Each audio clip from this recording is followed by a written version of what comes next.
Oke. Iya. Oke. Jadi eh, hari-hari ini, 2 hari ini, maksud saya kita akan belajar tentang istilahnya kita mengubah paradigma kita. New head, new heart, and new hand. Mengubah paradigma kita, mengalami kuasa doa, dan mempraktekkan doa. Ya, jadi kira-kira rule kita 2 hari itu seperti ini. Tapi hari ini kita tidak selesaikan semua karena biar tidak terlalu malam dan kita bisa ada ruang diskusi yang cukup leluasa.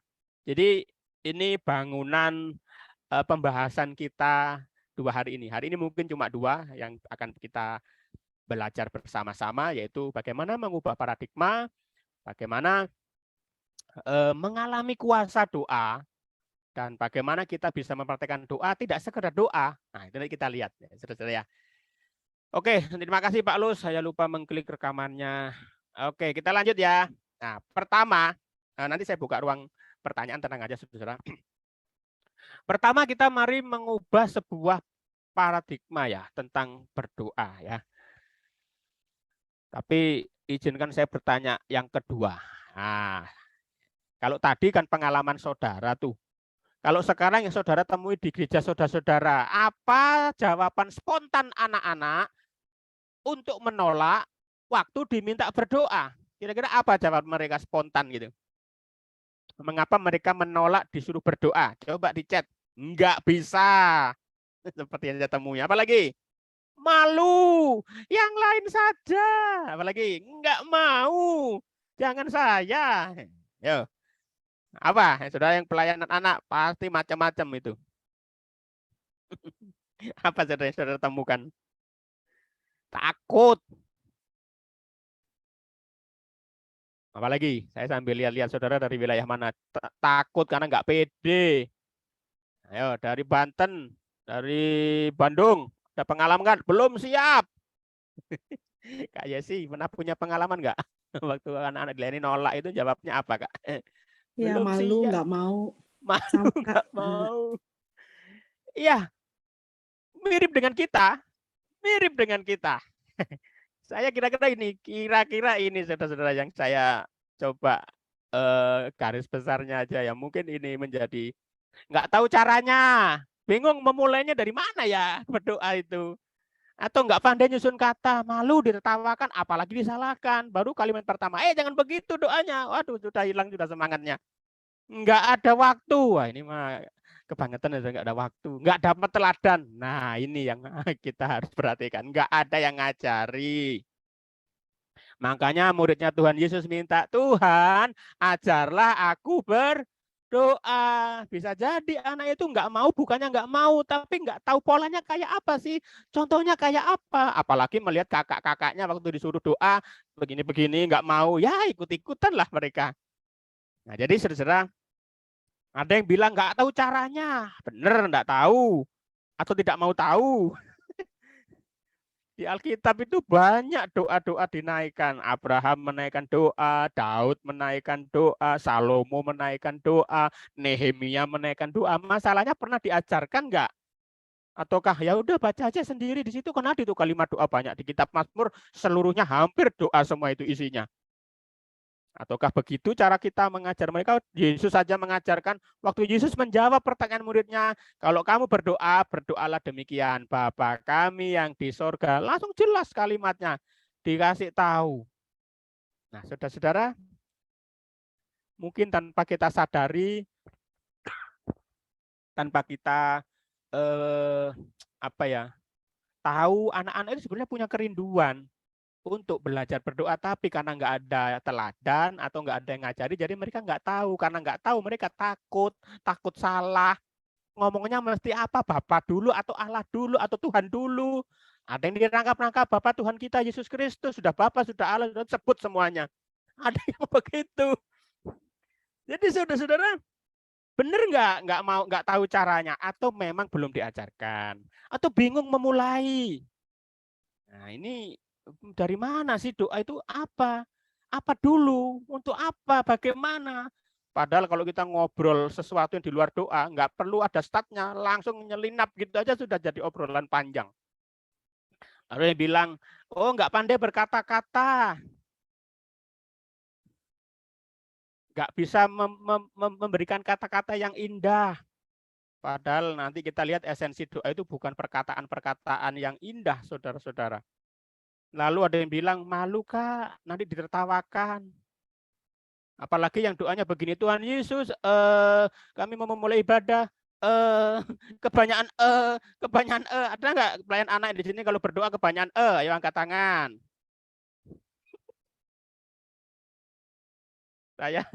Pengalaman saya khotbah di Bojong, saudara, tanpa saya sadar jemaat mencatat kata yang saya ucapkan, ada 78 kata sepanjang 40 menit saya khotbah. Saya selesai khotbah, saya disalamin. Puji Tuhan, khotbahnya bagus. Ini koreksi saya. Ada 78 kata Itu kan kenapa sih mesti ada kata Kalau yang lebih ekstrim lagi, sedikit kalimat langsung bahasa roh. Sepenggal kalimat langsung bahasa roh. Sepenggal kalimat langsung bahasa roh. Ya nggak apa-apa lah. Tapi alangkah baiknya kalau doa itu walaupun tidak memerlukan kata-kata yang indah, tapi tersusun dengan rapi begitu. Ya, ada yang bilang nggak punya waktu. Aduh, ini apa benar nggak punya waktu? Kita kan tidak disuruh berdoa berapa kali dalam sehari, tapi sewaktu-waktu kita berdoa di mana saja, sewaktu-waktu. Tapi jangan sampai nggak ada waktu, kan begitu, saudara-saudara. Ya, kita nggak ada doa berapa kali dalam sehari, kapan, nggak ada. Terserah, saudara. Mau berdoa di mana, mau berdoa bagaimana, datang aja langsung gitu. Lalu nggak dapat teladan. Nah, saya berdoa bahwa yang bagian terakhir inilah yang akan kita coba dalami supaya kita bisa mengajar doa kepada anak-anak kita dengan lebih baik. Amin ya, saudara-saudara ya. Jadi kalau gitu berdoa itu apa menurut saudara-saudara? Apa berdoa itu? Ayo anak-anak. Apa berdoa itu? Apa saya sebut namanya ini? Ini banyak yang tidak buka kamera. Ya, berbicara kepada Tuhan, Kak. Berbicara kepada Tuhan. Apakah semuanya kira-kira jawaban seperti itu? Komunikasi. Boleh dicat aja ya. Bicara sama Tuhan.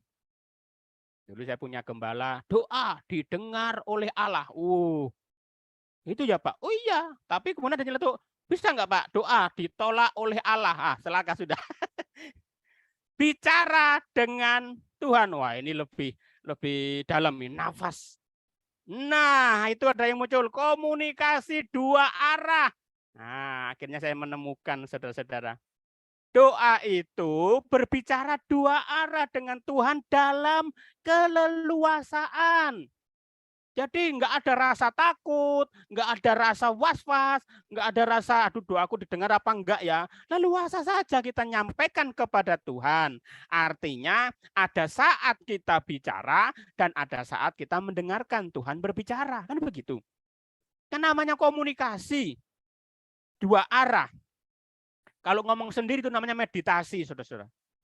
Kalau komunikasi itu dua arah. Misalnya saya ngomong sama Kak Yesi. Kalau saya memonopoli pembicaraan, Kak Yesi lama-lama jengkel. Lah ini ngomong sendiri aja lah Pak Priyo, nggak usah sama saya gitu.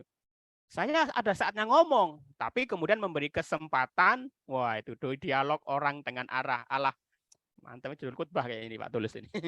Lalu Kak Yesi menjawab saya. Nah itu komunikasi dua arah. Tapi saya tambahkan dalam keleluasaan. Apa sih maksudnya leluasa? Nanti kita akan lihat bahwa doa itu jangan sampai menjadi hal yang menakutkan bagi kita, tapi harusnya itu menyenangkan. Saudara.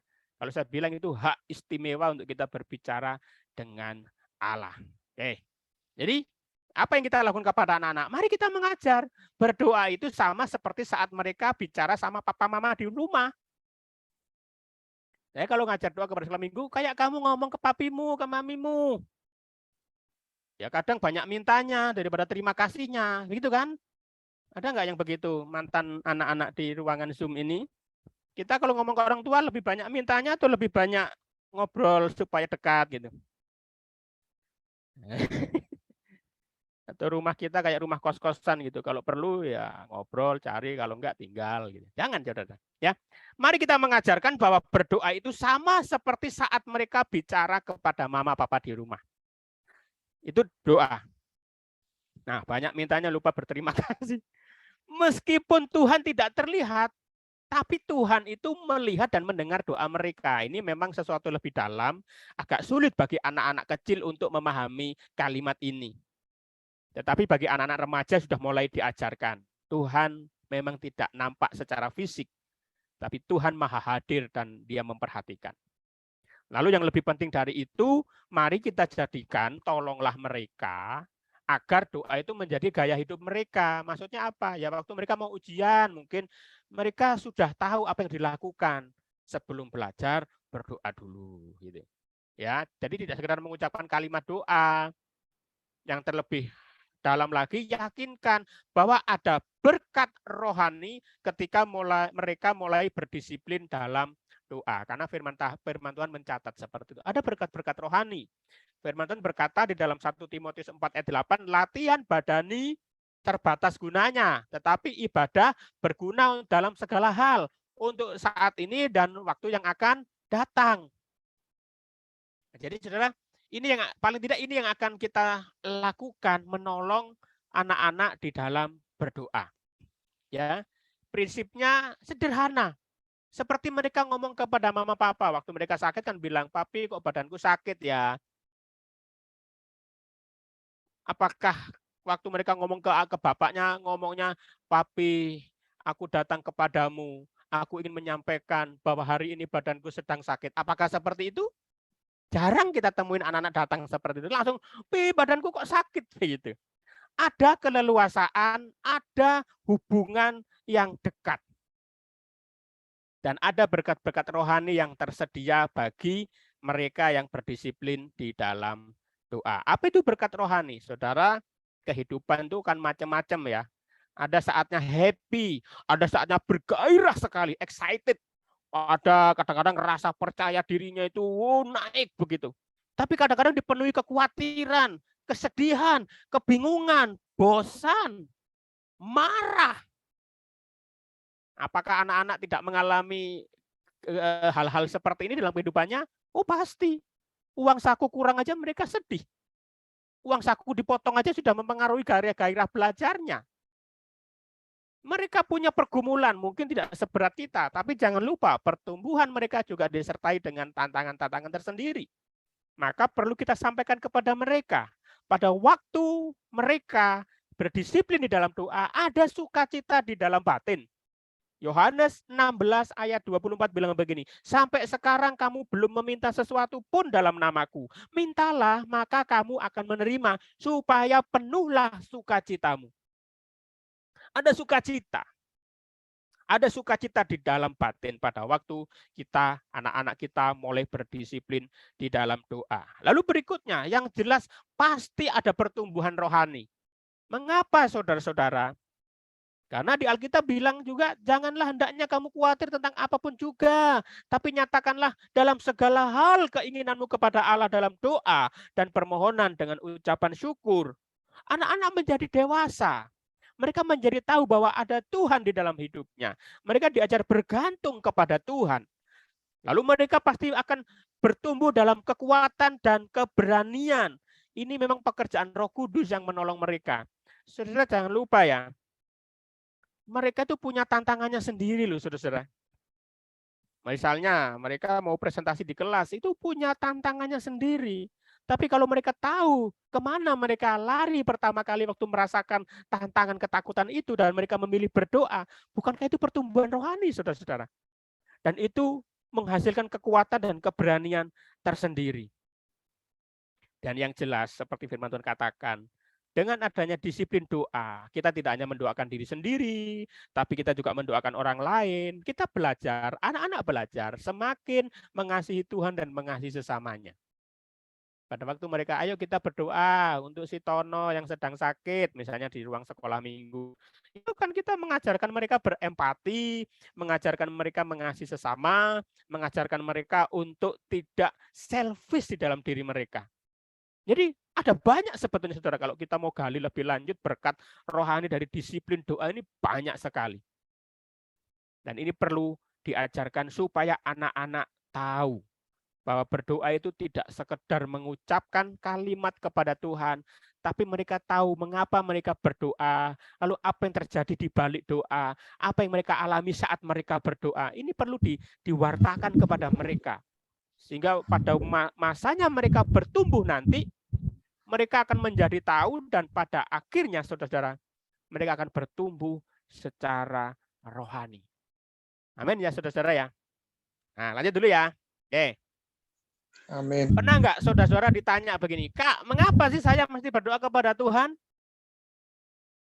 Mengapa saya mesti berdoa kepada Tuhan? Apa jawaban saudara? Semisalnya anak-anak tanya seperti itu. Jangan lupa ya, anak itu kritis dan curiosity-nya tinggi, rasa ingin tahunya tinggi. Mengapa saya berdoa kepada Tuhan? Ada 1001 macam pertanyaan anak-anak. Ikan mati aja ditanya, masuk surga atau masuk neraka, Kak? Repot kan saudara mau jawab. Ikan di akuarium mati aja ditanya, Kak, ikanku mati, masuk mana, Kak? Gitu. Ya, Bu Mary, kehidupan saya berasal dari Tuhan. Apa? Saudara akan kasih jawaban apa? Ini bukan soal benar salah, ya. Ini kan pengalaman saudara-saudara. Mengapa, misalnya anak kecil, Kak, mengapa sih kita mesti berdoa kepada Tuhan Yesus? Mengapa? Gitu. Kenapa, saudara-saudara? Ya, kita mau mengajar mereka, saudara-saudara. Pertama gini, kita beri satu pengertian atau pemahaman dengan kalimat yang sekedar Tuhan itu enggak dibatasi waktu, Nak. Dalam keadaan apa saja, dalam keadaan apa saja, dalam keadaan hidupmu seperti apa, Tuhan itu ready, tersedia 24 jam. Dia tidak dibatasi waktu, dia tidak dibatasi keadaan. Saat kamu sendiri, kamu bisa berdoa, Nak. Saat kamu berkumpul orang lain, kamu juga bisa berdoa. Kamu bisa berdoa dalam hati, kamu juga bisa berdoa dengan suara keras, kamu bisa berdoa dengan kalimat panjang atau kalimat pendek. Tuhan mendengar, Tuhan tidak dibatasi keadaan kita. Mungkin sulit, kita mengeduh kok sulit ya, apakah kalimat itu masuk di anak-anak? Iya, saudara nggak usah memusingkan itu masuk apa tidak. Ada bagian yang harus kita kerjakan, ada bagian Roh Kudus yang akan dia kerjakan. Yang penting saudara sampaikan kebenaran ini. Lalu yang kedua, selain Tuhan tidak terbatas waktu, Tuhan juga nggak dibatasi tempat dan lokasi. Coba lihat daftarnya di Alkitab. Daniel berdoa di mana, saudara-saudara? Di mana Daniel berdoa? Ada 3 tempat yang pernah dia berdoa, yang tercatat. Di mana? Kira-kira? Di loteng. Lalu di gua singa. Berdoa di gua singa loh, saudara-saudara. Bukan di gua doa ya, di gua singa. Kalau kita akan berdoa, ayo pergi ke Bandung, kemana? Ke gua doa, misalnya gitu. Kalau ini enggak, kita pergi ke gua singa. Wah, repot, saudara-saudara. Tuhan tidak dibatasi keadaan. Waktu Sadrak, Mesak berdoa di dalam panasnya tungku yang membara, dia juga berdoa di sana. Tuhan mendengar. Daud berdoa, Salomo berdoa, Nehemia berdoa, Yesus berdoa, Petrus berdoa, Paulus, Silas berdoa di penjara. Nah, kita tolong mereka mengerti bahwa doa itu enggak hanya di gereja, di mana saja. Saya masih ingat ada anak sekolah minggu di Bocong.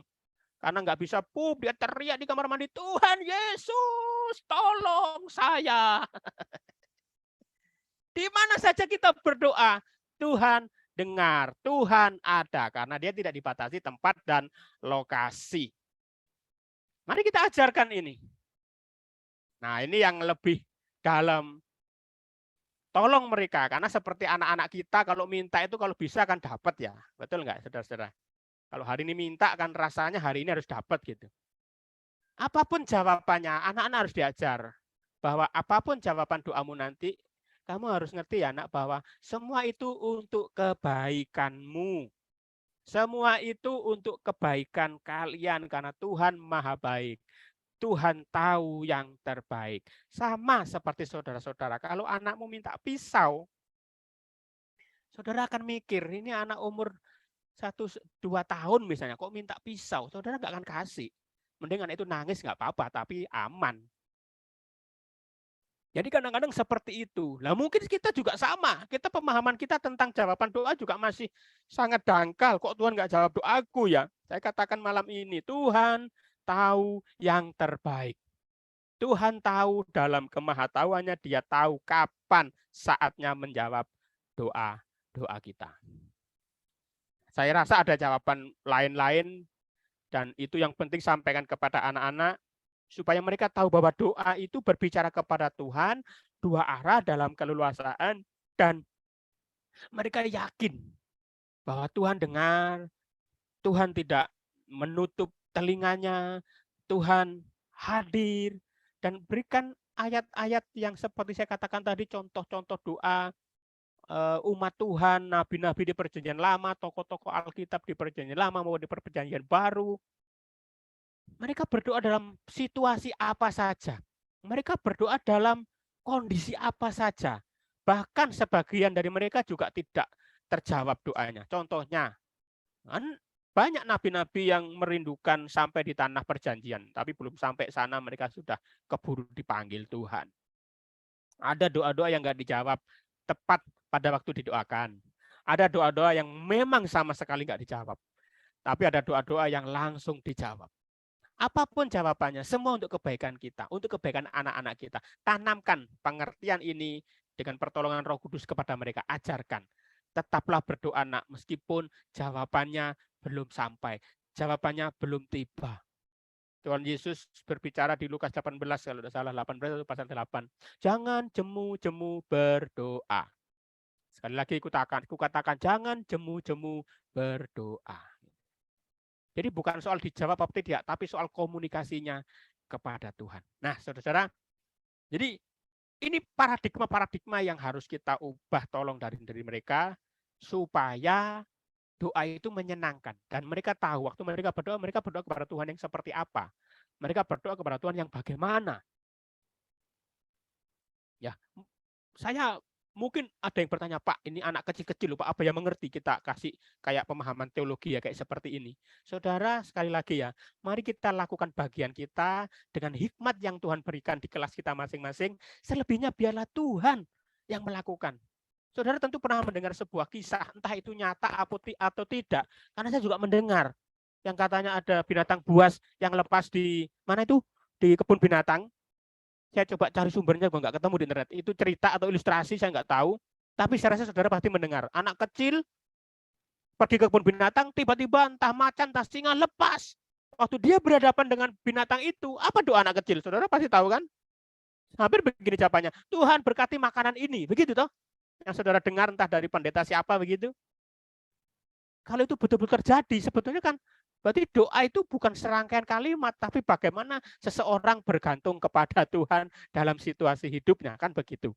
Jadi mari kita tolong anak-anak kita, terlebih yang saudara di kelas remaja, di kelas kanak-kanak ke atas yang sudah mulai bisa baca tulis, yang sudah mulai bisa mengerti kebenaran-kebenaran dasar, ajar mereka, saudara-saudara, supaya paradigma mereka berubah. Saya lanjut dulu ya, supaya nanti saya tidak terpotong. Nah, setelah itu, setelah paradigmanya berubah, tidak ada yang kalah pentingnya juga adalah mengalami kuasa doa. Mengalami kuasa doa. Nah, bagian ini saudara-saudara, saya langsung tegaskan aja, sebelum kita meminta anak-anak mengalami, saudara harus mengalami dulu. Setuju apa tidak?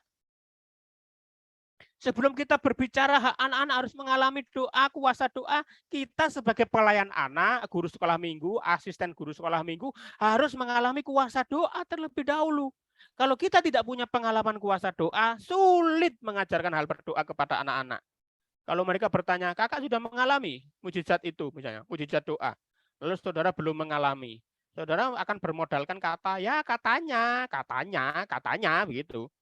Tapi kalau kita mengalami lebih dahulu, maka saudara-saudara bisa mengajarkan hal berdoa sekaligus contoh konkretnya dari kehidupan saudara, dan itu lebih powerful, saudara-saudara. Jadi tidak sekedar menyampaikan kalimat doa, tapi kita betul-betul mengalami, merasakan bagaimana Tuhan menjamah waktu kita berdoa, entah Tuhan menjawab atau Tuhan memang tidak menjawab, tapi Tuhan berikan kekuatan pada waktu kita bertekun di dalam doa. Nah, itu penting, saudara-saudara. Saya selipkan satu ayat. Segala sesuatu yang kamu kendaki supaya orang perbuat kepadamu, perbuatlah demikian juga kepada mereka. Kita mungkin minta, ayo anak-anak kita berdoa supaya kita mengalami kuasa Tuhan.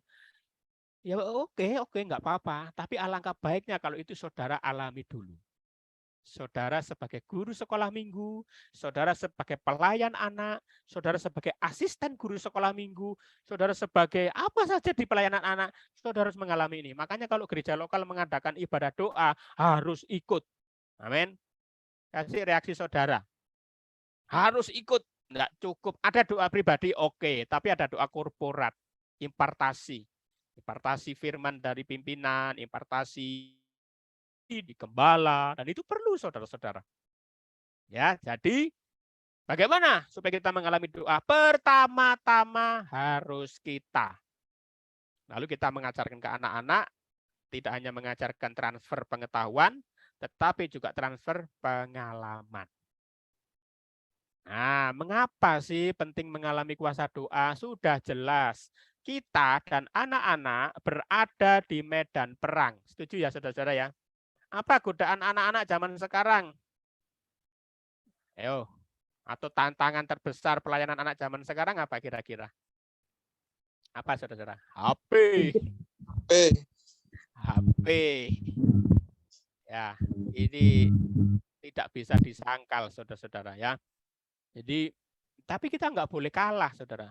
Alkitab bilang, siapa yang mengikat mereka, kalahkan dulu. Ya, kalau kita bilang gitu kan, kalau kamu ingin memenangkan orang itu, kalahkan orang kuat yang ada di belakangnya, yang mengikat. Kalahkan itu dulu. Bukankah ini peperangan rohani, saudara-saudara? Ini peperangan rohani, kalahkan dulu. Kalahkan dulu. Nah, tantangannya apa? HP, oke. Ada bully, ada sosmed, pemberontakan. Kita dan anak-anak games, kita dan anak-anak berada di medan perang. Makanya kalau saudara ngajar doa tapi belum mengalami doa, nanti takutnya saudara kayak anak-anak Imam Skewa itu. Yesus aku kenal. Paulus aku kenal. Tapi kamu siapa kamu? Waduh, bagaimana saudara? Ayo coba, ayo biar kita renungkan. Kalau kita mengajarkan hal berdoa tapi kita nggak mengalami kuasa doa, wah nanti kalau ada yang begitu bagaimana? Oh Yesus aku kenal. Petrus aku kenal. Prio siapa kamu? Wah, repot kan? Jadi mari saudara-saudara. Sadar kita dan anak-anak berada di medan perang. Maka jangan sekedar berdoa. Tapi alami kuasa doa. Amin. Guru-gurunya harus menang atas HP. Haleluya, haleluya. Amin, amin, amin, amin. Amin, Ci. Gurunya harus menang atas HP. Jadi saudara sebelum pisau itu menusuk ke mereka harus kita tusuk-tusuk dulu ke dalam diri kita ya. Kata firman Tuhan begitu ya. Sebelum pisau firman Tuhan menusuk mereka, dia harus menusuk kita dulu. Baru itu akan menghasilkan sebuah perubahan yang luar biasa. Lalu mengapa kita perlu mengalami kuasa doa? Nah, ini perlu saudara. Supaya saudara dan anak-anak kita semua mengalami bahwa Allah itu nyata, berpribadi, dan bisa didekati. Saudara, Tuhan yang kita sembah beda dengan Tuhan-Tuhan di tempat keyakinan-keyakinan yang lain. Tuhan itu satu sisi dia dalam bahasa yang keren transenden, jauh, harus dihormati. Tapi dalam satu sisi dia imanen, dekat. Dekat. Dari kata imanen itu ada kata Immanuel, dekat. Allah bisa didekati. Yesus, kehidupan Yesus adalah representasi bagaimana Allah bisa didekati. Orang kusta bisa mendekat, para pendosa bisa mendekat, orang saleh bisa mendekat, pemungut cukai bisa mendekat, sampah masyarakat bisa mendekat. Jadi Allah bisa didekati. Dan Yesus menjadi perantaranya. Ini harus diajarkan. Kalau tidak nanti mereka hanya berdoa saja tapi tidak tahu betapa nikmatnya doa itu. Mengapa penting mengalami kuasa doa? Supaya mereka juga mengalami. Saudara, saya pernah sekali seumur-umur, saudara, melihat anak kecil waktu KKR didoakan, dia dijamah Roh Kudus sampai dia berbahasa lidah, saudara. Anak kelas berapa itu ya? Yang di Daud. Kecil dia. Di sebuah gereja di desa, saudara itu. Anaknya masih kecil, masih SD. Dan ini menolong kita menjelaskan ke anak-anak begini. Nah, waktu kita berdoa, kamu harus yakin Tuhan ada. Tuhan bisa didekati. Tuhan itu pribadi, dia tahu isi hatimu, dia tahu apa permasalahanmu, dia tahu. Dia Allah yang nyata, Allah yang berpribadi, dan bisa didekati. Makanya harus mengalami kuasa doa. Mungkin jawaban doanya belum muncul, tapi bagaimana Allah hadir dalam hidup kita, itu jauh lebih penting daripada jawaban doa. Nah, saudara saya kasih dalam nama Tuhan, alasan yang lain adalah, ini tidak bisa dibantah. Doa adalah sarana membangun keintiman dengan Allah. Doa itu sarana membangun keintiman dengan Allah.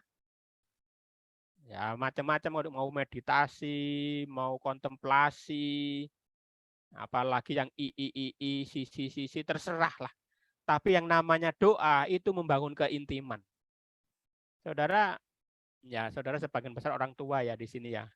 Kalau anakmu hanya perlu ngomong kalau ada perlu aja, kan kadang-kadang kan kita sebagai orang tua, nak, kok kamu datang pada waktu perlu aja, kenapa kita tidak ngobrol? Hal-hal yang lain misalnya tiba-tiba datang, tadi aku berantem di kelas, tadi aku diejek teman. Nah itu kan komunikasi, sudah kedekatan. Tapi coba kalau datangnya hanya perlu, Mi, pulsaku habis, Mi, uang sakuku kurang, Mi, bukuku habis. Lah kita kan kayak apa begitu, saudara-saudara? Sama. Tuhan ingin kita intim. Dan keintiman itu tidak selalu diawali karena kita dengan meminta sesuatu, enggak. Kita datang mencurahkan isi hati, ngobrol, itu bisa mengalami kuasa doa, saudara-saudara. Nah, sebelum anak-anak mengalaminya, saudara harus mengalaminya. Supaya doa itu tidak seperti sebuah mantra sakti yang mandraguna, enggak. Itu komunikasi dengan Allah. Berikutnya apa? Mengapa sangat penting mengalami kuasa doa? Supaya kita mengalami kasih Allah. Kasihnya Yesus, perhatiannya Yesus, agar kita bisa mengasihi sesama. Amin, saudara-saudara. Kalau tangki kasih kita kurang, kita sulit mengasihi orang lain. Kalau tandon kasih kita bocor, kita sulit mengasihi orang lain. Maka kita harus mengalami Allah, mengalami Kristus dalam doa, supaya dari dalam diri kita meluap kasih itu. Kasih yang sumbernya tidak pernah mati. Nah itulah saudara, mengapa penting mengalami kuasa doa. Bahkan Tuhan bilang apa? Kasihilah orang yang membenci kamu, doakanlah dia, berkatilah dia. Itu kalau kita modal kasih hati kita, udah tekor itu sudah selesai, nggak bisa. Tapi kalau kita dengan kasih Kristus, kita bisa mengasihi orang-orang yang mungkin menurut kita nggak layak untuk kita kasihi. Makanya penting, saudara-saudara. Jadi doa itu apa ya namanya, kedalamannya, kemuliaan doa itu melebihi sekedar kita mengucapkan kalimat-kalimat. Tapi bagaimana hati kita tune dengan Allah melalui Kristus, nah itulah perjumpaan, encounter itulah penting, saudara-saudara. Ya, encounter itu penting. Itu namanya mengalami kuasa doa. Encounter. Bagaimana waktu tangan kita terangkat kepada Tuhan, tangan Kristus turun menjamah kita. Itu namanya encounter, pertemuan. Dan itu yang mengubahkan. Itu bahagianya melebihi sekalipun doa-doa kita enggak dijawab, saudara, atau enggak terjawab, atau belum terjawab. Tapi waktu Yesus hadir, itu sukacitanya luar biasa. Nah, apakah kita enggak rindu anak-anak mengalami hal seperti ini, terutama yang mungkin sudah kelas madya, tunas remaja, remaja. Nanti kita melihat di depan itu ada banyak hal, saudara. Nah, sekarang kita ke sikap hati, ya. Oke, ke sikap hati. Saudara pernah nggak melihat seperti yang saya ceritakan ini? Anak yang tidak bisa dikendalikan lari-lari di ruang ibadah. Sekolah minggu mungkin, ibadah raya. Aduh, lari ke sana kemari. Tidak terhandle. Dan orang tuanya diam saja. Yang salah siapa? Orang tuanya yang tahu tapi tidak menegur, atau gembalanya yang tahu tapi tidak menegur, atau sama-sama yang lain nggak tahu apa yang mesti dilakukan. dengan situasi itu. Nah, di Alkitab itu tidak tercatat memang secara detail sikapnya mesti bagaimana ya orang berdoa di kekristenan itu. Kalau di agama lain kan kelihatan ya, kalau teman-teman kita muslim ya kelihatan lah seperti itu gitu. Kalau kita ini macam-macam, saudara. Nggak mungkin saya share semuanya. Saudara mau duduk, oke. Mau berdiri, silakan. Mau sujud, nggak apa-apa. Mau bersimpuh, silakan. Mau berlutut, oke. Silakan, tidak ada masalah. Hanya paling konteks saja. Ini doa apa dulu? Kalau doa rame-rame, tidak memungkinkan untuk katakanlah berlutut, ya tidak perlu berlutut. Dan Tuhan tidak bermasalah dengan hal itu. Lalu sikap yang lain apa? Nah, ajarkan ke anak-anak. Nah, boleh kok kamu berdiri, boleh duduk. Apalagi kalau kamu doa pribadi, boleh sujud. Kasih tahu sujud itu seperti apa. Boleh menengadahkan tangan, boleh melipat tangan. Nah, ini kan legend sekali ya. Mari kita tutup mata dan melipat tangan kita. Itu legend sekali itu. Karena itu doa warisan yang diajarkan kan begitu. Hampir semua guru Islam begitu. Mari kita tutup mata, lipat tangan, dan berdoa. Nggak salah, saudara-saudara. Tuhan juga nggak marah. Tapi ada banyak hal sikap yang kita lakukan. Yang penting sampaikan doa dengan baik, sopan, dan hormat.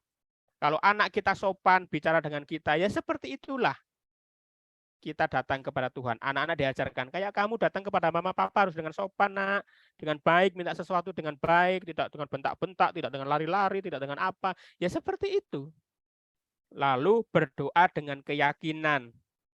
Nah, ini diajarkan, ini pelan-pelan. Gimana anak kecil diajarkan yakin? Percaya saja, nak, bahwa Tuhan dengar. Lalu rendah hati, belajar mengakui dan meminta pengampunan karena sebuah kesalahan. Ya, satu sisi kadang kita berdoa dengan suara keras karena mungkin sedang memimpin doa.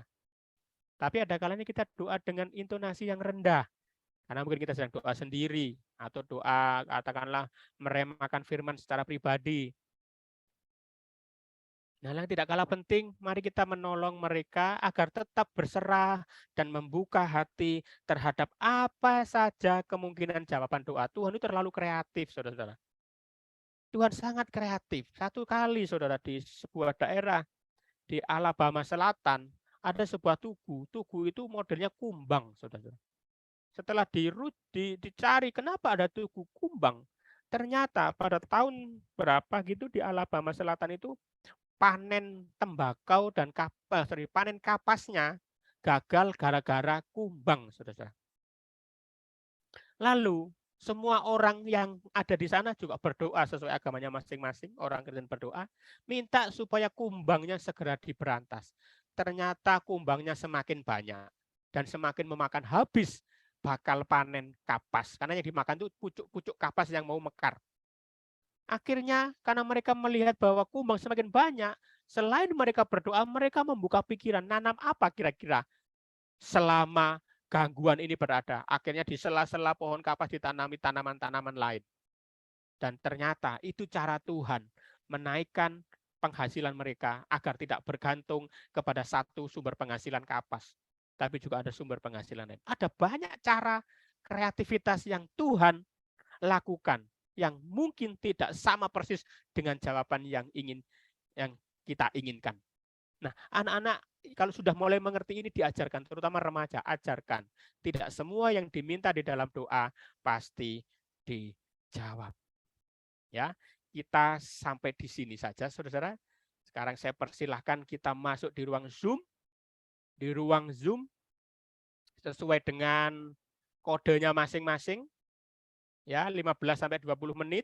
Untuk apa? Satu, coba kendala apa sih yang ada di lapangan sehingga sulit mengajarkan doa kepada anak di luar yang saya jelaskan tadi. Lalu kalau mungkin ada pertanyaan, silakan nanti kita saling berbagi pengalaman. Jelas ya saudara-saudara, boleh di screenshot ya saudara-saudara. Jadi malam ini kita sampai di sini, di mengubah paradigma dan mengalami kuasa doa. Apa sih kendalanya sehingga kok sulit? Anak-anak itu kok sulit ya? Nggak mau doa atau kita kesulitan mengajar doa. Apa sih kendalanya kira-kira? Oke, ya Bu Lili. Ya, oke, silakan Cik Siska boleh breakout room. 12 sampai 10 menit nanti kita coba dengarkan di masing-masing sinode itu apa kira-kira. Atau di masing-masing gereja lokal ada dinamika seperti apa. Karena ini penting. Oke, silakan Saudara Kak, harap. boleh tolong saya dijadikan Oh. co-host, tapi saya mental keluar. Oke. Co-host ya. Oke. Udah, Ci. Ya, thank you. Ya. Oke, ya. Oke, coba salah satu perwakilan aja. Apa yang saudara dapat di diskusi tadi dari wilayah Banten? Siapa yang mewakili? Panglimanya kah? Kak Yesi.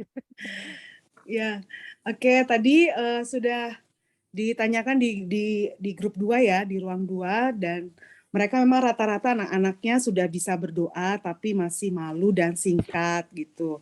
Dan bahkan ada juga yang mereka gunakan caranya dengan dikocok gitu ya, atau diundi seperti itu supaya mereka mau berdoa gitu. Terus ada juga mereka dengan cara bergantian, misalnya minggu ini yang laki-laki, nanti minggu depan yang perempuan, ya dengan cara-cara mereka ya untuk supaya anak-anak mereka mau berdoa seperti itu. Tapi rata-rata mereka mau untuk berdoa, tapi masih ya gitulah singkat dan belum teratur gitu ya. Dan oleh sebab itu pertanyaannya kami minta supaya mungkin Kak Priyo bisa bantu guru-guru sekolah minggu untuk gimana memperlengkapi guru sekolah untuk menyampaikan tentang bagaimana cara berdoa yang benar, polanya gitu. Dan ya seperti itu. Ya, oke, saya tampung dulu. Dari DKI? Siapa? Bu Siska atau Kak Luis atau siapa? Silakan juru bicaranya. Ayo DKI. Mana ini? Oh, mari Kak Dia Yati. menghilang ya. Oh, Kak Siska atau Kak Yati? Ayo. Kak, Ayo. Kak Yati, udah mikrofonnya sudah nyala Kak. Ayo Kak. maksudnya bertanya ya? Tadi yang didiskusi itu kira-kira apa kendalanya atau apa yang sudah dibicarakan tadi sesuai dengan panduan sebelum breakout room tadi. Kendalanya apa? Apakah ada kendala gitu? Untuk mengajarkan anak berdoa ini loh. Oh, Sesuai breakout room tadi. kendalanya ya itu tadi. Sama sih sama yang pertama tadi tuh. Siapa? Kak Yesi ya. Sama Ya. lah. Punya anak-anak ya. Kendalanya kadang mereka tuh malu. Terus pesimis lah ya. Mereka tuh pesimis. Jadi harus disupport dulu, dibantu dulu, didukung gitu. Dan itu memang harus berkesinambungan. Tadi juga di room breakthrough itunya dibilang harus berkesinambungan, emang benar sih. Terus menerus diajarkan. Gitu. Oke. Besok malam itu lebih ke hal teknis sepertinya ya. Jadi semoga besok malam bisa menjawab berdasarkan pengalaman dan mungkin nanti saling melengkapi karena memang yang namanya aja pertumbuhan rohani. Jadi kalau kita tidak memulai kapan lagi gitu. Lalu kalau bukan kita siapa lagi katanya begitu. Jadi di level mana anak-anak kita berada ya kita tinggal melanjutkan. Tapi yang tadi itu perlu diajarkan hal-hal intinya dari doa itu ya supaya ada pemahaman yang baru, lalu mereka mengerti bahwa doa itu intinya ya berkomunikasi. Namanya berkomunikasi harus paling tidak bagaimana mengalami. Nah, soal yang ini memang di samping kita mengajarkan ya kita secara pribadi sebagai pelayan anak ya minta kita minta Roh Kudus untuk menolong gitu ya. Karena hal rohani itu tidak bisa kita tangani dengan satu sisi saja kita ajarkan, tapi ya kita dukung dengan doa kesatuan kita di gereja masing-masing maupun secara tingkat sinode. Tapi yang jelas jangan sampai kita tidak mengajarkan hal berdoa. Ya, kalau sudah mengajarkan puji Tuhan tinggal dipertajam, kalau belum mari kita melangkah. Ya, karena itu hal yang bagus, nilai rohani yang bagus. Oke, saya kira kita sudahi karena sudah lewat dari 7 menit dari yang saya jadwalkan 1,5 jam. Sekali lagi terima kasih saudara-saudara. Besok saya undang saudara untuk bisa datang di jam yang sama seperti kesepakatan di Rakornas. Kita wilayah DKI minta malam saja jam 7:30 supaya yang pulang-pulang kerja itu masih bisa makan dan sebagainya gitu alasannya waktu itu ya. Jadi terima kasih saudara-saudara, semangat ya. Melayani anak itu investasi yang luar biasa. Hari-hari ini saudara belum melihat hasilnya, tapi percayalah sebagian besar kita ini produk sekolah minggu, saudara-saudara. Jadi percayalah bahwa tidak akan sia-sia waktu firman Tuhan ditaburkan. Amin. Oke ya, mari kita berdoa ya. Oke, nanti kalau ada pertanyaan bisa disimpan besok karena besok lebih singkat sepertinya gitu ya. Baik, mari kita akan berdoa bersama-sama. Bolehkah saya minta kami bisa memimpin Kak untuk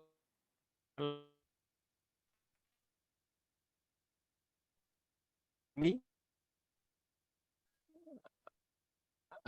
Tidak dengarkah? Halo Kak Sarmi. Oh iya Kak, maaf Kak, suaranya putus-putus tadi. Oke, ya Kak, pimpin doa ya Kak. Oke Kak Brio. Yuk kakak-kakak, mari kita bersatu di dalam doa.